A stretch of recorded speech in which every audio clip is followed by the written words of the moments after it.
और अब एक नहीं बल्कि $2 अरब तकरीबन एक साथ मिलेंगे। तो अब लग रहा है कि जुलाई के पहले हफ्ते में हालात कुछ बेहतर हो सकते हैं पाकिस्तान के। देखिए, जुलाई के पहले हफ्ते में तो साइन होगा। इंसान अगर समझदार हो तो कहते हैं कि अपनी गलतियों से सीखता है, खास तौर पर जब इंसान को किसी वजह से बहुत ज़्यादा तनकीद का निशाना बनाया जा रहा हो, तो शऊर रखने वाला, अक्ल रखने वाला इंसान एक दफ़ा सोचता ज़रूर है। हाय दोस्तों, मैं आपका धीरेन्द्र और आप देख रहे हैं 10 शॉट भारत। दोस्तों, जैसा कि आप लोगों को बता दें, आए दिन पाकिस्तान में कुछ ना कुछ होते रह रहा है, तो यही इस वीडियो में सब दिखाया गया है क्या क्या चल रहा है पाकिस्तान में। अगर अच्छा लगेगा तो लाइक करिएगा, सब्सक्राइब करिएगा और बेल आइकन का नोटिफिकेशन ऑल पर सेट कर लीजिएगा। तो चलिए दोस्तों, देखते हैं इस वीडियो में क्या है। तब तक के लिए जय हिंद, जय भारत। मकसद से किसी सूरत पीछे हटने को तैयार नहीं है। शहबाज शरीफ बेतुके बयानात से बाज नहीं आए। लाहौर हाई कोर्ट की मुनहरिफ अराकीन निकाल कर दोबारा वज़ीर आला का इंतखाब करवाने की तजवीज़। शुजात हुसैन ने हमजा पर बिजली गिरा दी। लेकिन सबसे पहले चलते हैं आज की कहानी की जानिब। एक बादशाह ने ऐलान किया कि जो शख्स झूठ बोलते हुए पकड़ा गया उसको 5 दिनार जुर्माना होगा। लोग एक दूसरे के सामने भी डरने लगे कि अगर झूठ बोलते हुए पकड़े गए तो जुर्माना न हो जाए। अच्छा, उधर बादशाह और वजीर भेस बदलकर शहर में घूमने लगे। जब थक गए तो आराम करने की गर्ज से वो एक ताजिर के पास ठहर गए। ताजिर ने दोनों को चाय पिलाई। बादशाह ने ताजिर से पूछा, तुम्हारी उम्र कितनी है? ताजिर ने जवाब दिया कि 20 साल। बादशाह ने फिर पूछा कि तुम्हारे पास दौलत कितनी है? ताजिर ने कहा कि 70,000 दिनार। बादशाह ने पूछा कि तुम्हारे बच्चे कितने हैं? ताजिर ने जवाब दिया कि मेरा एक ही बच्चा है। अच्छा, वापस आकर बादशाह ने सरकारी दफ्तर में ताजिर के कवाइफ और जायदाद की छानबीन की तो हकीकत उसके बयान से मुख्तलिफ निकली। बादशाह ने ताजिर को दरबार में तलब किया और वही 3 सवालात दोहराए। ताजिर ने वही जवाबात दिए। बादशाह ने वजीर से कहा कि इस पर 15 दिनार जुर्माना आयद कर दो और सरकारी खजाने में जमा करा दो, क्योंकि इसने तीनों जो जवाब में गलत दिए झूठ बोले हैं। अच्छा, बादशाह ने बात को जारी रखते हुए कहा कि सरकारी कागजात में तुम्हारी जो उम्र है वो 35 साल है। तुम्हारे पास 70,000 दिनार से ज़्यादा की रकम है और 5 लड़के हैं, तुम्हारे 5 बच्चे हैं। ताजिर ने कहा कि जी बादशाह सलामत, ज़िंदगी के 20 साल ही नेकी और ईमानदारी से गुजरे हैं। मैं उसी को अपनी उम्र समझता हूँ, यानी 20 साल जो मैंने ईमानदारी से गुजारे। ज़िंदगी में 70,000 दिनार मैंने एक मस्जिद की तामीर में खर्च किए, उसी को मैं अपनी दौलत समझता हूँ। और 4 बच्चे नालायक और बदअखलाक हैं, एक बच्चा अच्छा है, तमीज़दार है, उसी को मैं अपना बच्चा समझता हूँ। ये सुनकर बादशाह ने जुर्माने का हुक्म वापस ले लिया। ताजिर से कहा कि हम तुम्हारे जवाब से बहुत खुश हुए। वही वक्त बेहतरीन है जो नेक कामों में गुजर जाए। दौलत वही काबिल एतबार है जो अल्लाह की राह में खर्च हो, और औलाद वही है जिसकी आदतें नेक हों। नाज़रीन, कहानी में नेकी की अहमियत को बताया गया है। अब बात अगर सियासत की करें तो इमरान खान खुद भी नेकी की राह पर चल रहे हैं और वो अपनी आवाम को भी नेकी के रास्ते पर चलाना चाहते हैं। हाँ, ये एक तल्ख हकीकत है कि नेकी का जो रास्ता होता है वो मुश्किल होता है। कई कांटें, कई रुकावटों के जाल इस रास्ते पर इंसान को मुश्किल में मुब्तला कर देते हैं, लेकिन नेकी के रास्ते पर चलने वाले साबित कदम रहते हुए एक ना एक दिन अपने मकसद को हासिल कर ही लेते हैं। जैसे इमरान खान साहब की जो मंजिल है अवाम और मुल्क को रिलीफ देना, और उस मकसद के हुसूल के लिए हर तरह का ख़तरा, हर तरह की तकलीफ़ को बर्दाश्त कर रहे हैं।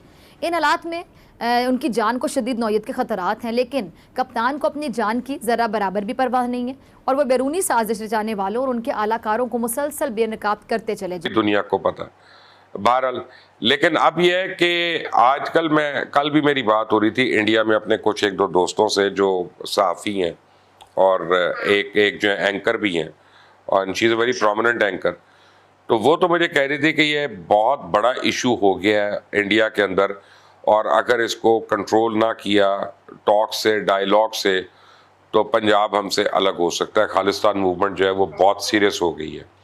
अब इंडिया का प्रॉब्लम यह है कि अगर एक जगह वो करते हैं कुछ सेटलमेंट, तो उनकी मणिपुर है वो भी अपना गर्म हुई हुई है, उनकी नागालैंड उसकी भी वो जो है गर्म हुई हुई है, उनकी बंगाल में नेक्सलाइट्स जो है उनकी भी मूवमेंट गर्म हुई हुई है, उनके सेंटर में जो माओइस्ट की मूवमेंट है वो भी गर्म हुई हुई है। तो इंडिया में तो बहुत ज़्यादा सेपरेटिस्ट मूवमेंट चल रही है। अगर कहीं एक पे वो आके सेटल कर लेते हैं तो वो तो बाकी तो उनके हाथ में नहीं आएंगी। ऊपर से चाइना, जो आपको पता है कि चाइना ने क्लेम किया है वो अरुणाचल प्रदेश, आई थिंक उसके ऊपर कि ये हमारा हिस्सा है, और उन्होंने उनको वीज़ा फ्री कर दिया कि उस सूबे के जो लोग हैं वो बगैर किसी वीज़े के चाइना आ सकते हैं, जा सकते हैं। हम कहते हैं ये हमारा ही इलाका है, तो वो भी अपना क्लेम बना के बैठ गए हैं। ऊपर से कश्मीर के ऊपर एक और डिस्प्यूट हो गया, वुहान वैली के ऊपर, कि पहले तो कश्मीरी उसके स्टेक होल्डर थे, फिर पाकिस्तान भी आ गया, इंडिया भी आ गया बीच में, उसने कहा टू टंग है, और उसके बाद अब चाइना भी स्टेक होल्डर हो गया। और चाइना कहता है ये इलाका हमारा है। तो इंडिया के लिए अब जो है ना बहुत मुश्किल वाली खबरें हैं और कोई आसानी की खबरें नहीं है इस वक्त। और वहाँ पे मुझे कल पता चला है कि उन्होंने मुझे कहा कि हम नाटसी जर्मनी में जिंदा रह रहे हैं। ये मुझे एक सहाफ़ी ने कहा। मैंने कहा वो क्या मतलब? उनका नाम बोल सकते हैं, नाम लिख सकते हैं, नाम कह सकते हैं, नाम फील कर सकते हैं। हम सिर्फ मोदी सरकार की तारीफ कर सकते हैं, वरना हमें रॉ उठा के ले जाएगी और उसके बाद हमारे घर वाले इंतज़ार ही करेंगे हमारा। तो इस वक्त इंडिया जो है वो अपने वर्स्ट पॉलिटिकल क्राइसिस के अंदर से गुजर रहा है। सही सही।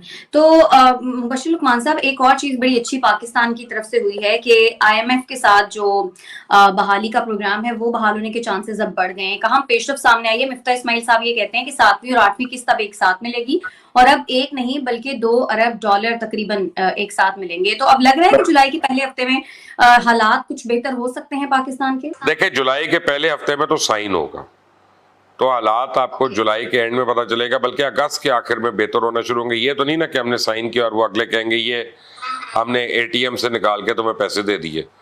तो एक तो वो है, लेकिन IMF की डील साइन होने का मतलब है कि हमारे जो बाकी डोनर्स जो वेट कर रहे थे कि हमें किस तरह से देखना है उन्होंने, उनके लिए वो फ्लड गेट्स खुल जाते हैं। तो अब आपको चाइना का पैसा आ रहा है, सऊदी अरेबिया आपको कमिट कर चुका है, UAE कर चुका है, कतर भी आप कर रहा है और कतर आपको गैस दे रहा है डेफर्ड पेमेंट के ऊपर। तो पाकिस्तान गवर्नमेंट को $6 बिलियन अगले साल के लिए चाहिए था, तो बाय जुलाई एंड तकरीबन $8.5 बिलियन जो है वो हमारा आ जाएगा। आप देखें कि थोड़े दिन पहले 215 का था डॉलर, जिस दिन आपकी और मेरी बात हुई थी उस दिन, कि क्योंकि हमारा आना था उस दिन यूट्यूब से, आपको पता ही है, उसी दिन कम होना शुरू हुआ।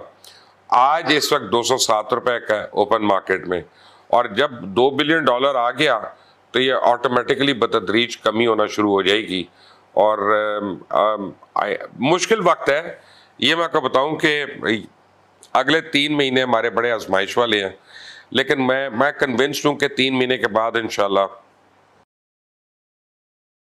अच्छा सर, एक और खबर मेरे पास है, वो ये कि अमरीकी सेनेट के जो कायदे ऐवान है उन्होंने चेयरमैन PTI के हवाले से एक बयान दिया। उनकी जानिब से कहा गया कि उनके बयान की वजह से पाकिस्तान और अमेरिका के जो ताल्लुकात हैं वो काफी खराब हुए। तो साजिश का जो बयानिया था उसने किस तरह फॉरेन पॉलिसी को नुकसान पहुंचाया? देखें, अपना एक बयान तो नहीं ना, उनके तो 10,000 बयान है इमरान खान के। साजिश वाला ज्यादा प्रोमिनेंट था ऑब्वियसली। जी, मैंने कहा साजिश का जो बयानिया था वो ज्यादा प्रोमिनेंट था। जो इस चीज का कोई यानी सर पैर नहीं है, आप उसको करते हैं और वो भी आप एक सुपर पावर को कह रहे हैं, तो कहीं ना कहीं तो उन्होंने रिटेलिएट करना है। वो आके जुबानी कलामी तो बातें नहीं करेंगे हमारी तरह, वो जब करेंगे तो वो फिर एक्शंस लेंगे और उन एक्शंस में वो आपके ऊपर टाइट करेंगे, नोज टाइट करेंगे।